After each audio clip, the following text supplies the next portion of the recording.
Hi there, this is Dianne Hanks with 5 Awesome Optimists. I have something kind of exciting that I want to share with you today. I have been feeling such a negative vibe with all kinds of people about the economy, and rightfully so. Many people are losing their homes, and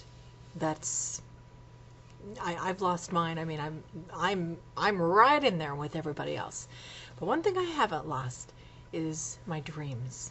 And probably one of the reasons that gets me up every day is that I still have a dream for a beautiful home. One of my lifelong dreams, and this is a personal revelation here, is to design and build my dream home someday with my man, whoever he is. I don't know that either. And I have a little picture that keeps me excited about this. And I know that some people might think, oh, you're living in a fantasy, whatever.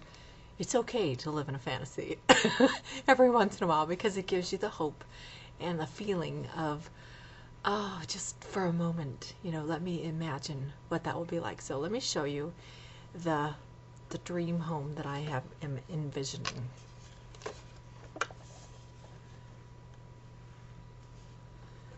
And what I love about this, I don't love the color yellow, because I'm not a big yellow fan. But what I love about it is the amazing entryway and the beautiful plants. And just for a moment, imagine standing there welcoming people to come into a lovely gathering of wonderful food and fun and just a feeling of belonging. And this is one of those things to me that's so powerful that I'm not going to give up. I'm not going to give up on that. I love this. I love this whole idea, and this is one of the reasons why I have a passion for beautiful homes and for decorating, and also for my my newfound study of feng shui. And behind me, before I got divorced and all that kind of stuff, we had just remodeled our home and had everything that we sort of wanted in it. And this table, I designed this table. You can see I had a special little area in my home that I had it with a bunch of shelves around, and I used to have my meetings there for my unit. I was a director in a cosmetics and skincare company, and I know what it feels like to own a beautiful home. I know what it feels like to cook delicious food. I know what it feels like to hug all your friends and welcome them with that wonderful feeling. Now, just because at the moment I don't have those circumstances readily available, it doesn't mean it's not a part of me. And that's part of what makes my spirit such an optimistic spirit, and that gives me hope. Despite all the other things. I mean, I could go on, and we'd all be crying for days about what I have lived through personally. But this idea of having a little dream and having a hope and having it so powerfully inside of you that it's already a part of you. This is already a part of me. Now it's just a matter of time and allowing these things to work themselves out. Now, I want to tell you another little story, if I can squeeze this in here. This couple was so unhappy in their home, and the wife was continually complaining, this home is so small. I can't do anything in this home. What are we going to do? And he said, honey, we can't buy a new house. What are we going to do? And so she said, let's go talk to our preacher.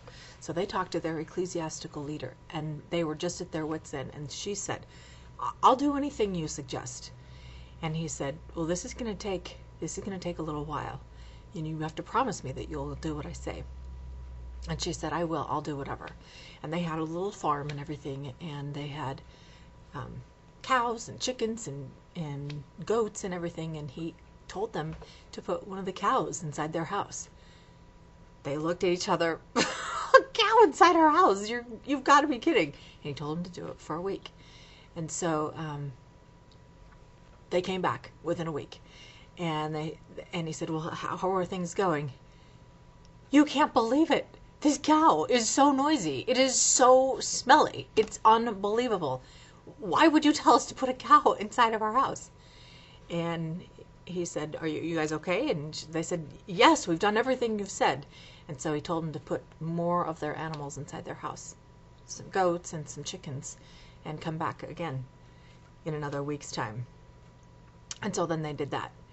And of course you can imagine the mayhem, the noise, the smell, the mess.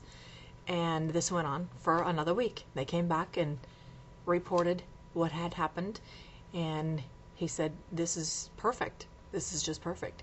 And so then they went back, and the next week he told them to put all the animals back outside and to come back and live with it like that for a week.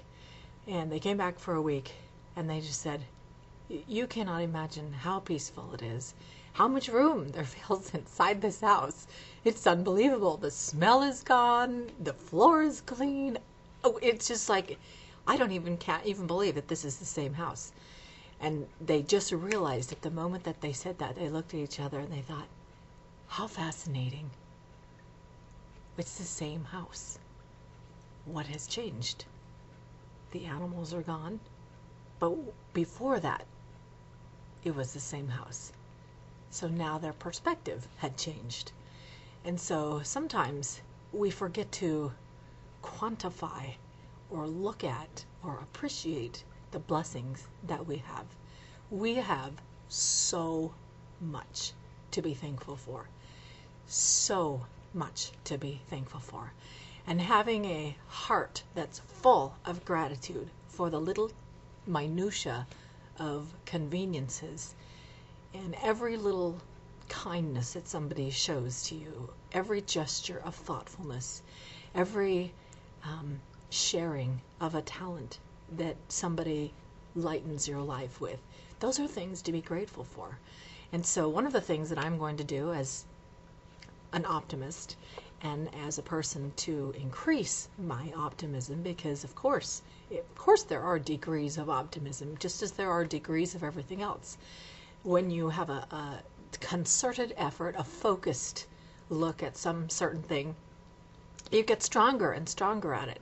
And so I wanted to dedicate, I can't do it on Thursdays, my day for posting, but I want to do it on Sundays when I come home from church, and just imagine, not just imagine, think about and really quantify my blessings, and then take the next step of action, which is to get out some thank you cards and actually write a note of gratitude to somebody, or maybe people that week, for maybe something that they did that was kind for me, maybe something that they did that I noticed that was kind for someone else. I have thanked some people for being nice to my parents because I know how much it means to them. I love to see my parents happy, or a friend of mine, or my sister. You know, I've told her husband, thank you so much for being such a good husband for my sister. That means a lot to me that she's so happy. And so it's interesting if you just take a little tiny twist and look at something. I know I talked about that before. I use some different pairs of glasses, looking at things a different way. But I'm telling you, that is the key to anything, is to really look at them with a whole thing of gratitude about you. And you can't help but be optimistic when you look at it like that. So thanks for joining me. I do appreciate your spending time with me. Of all the things that you could be doing, it means so much to me that you spend this special time with me. Again, I'm Dianne Hanks, one of 5 awesome optimists.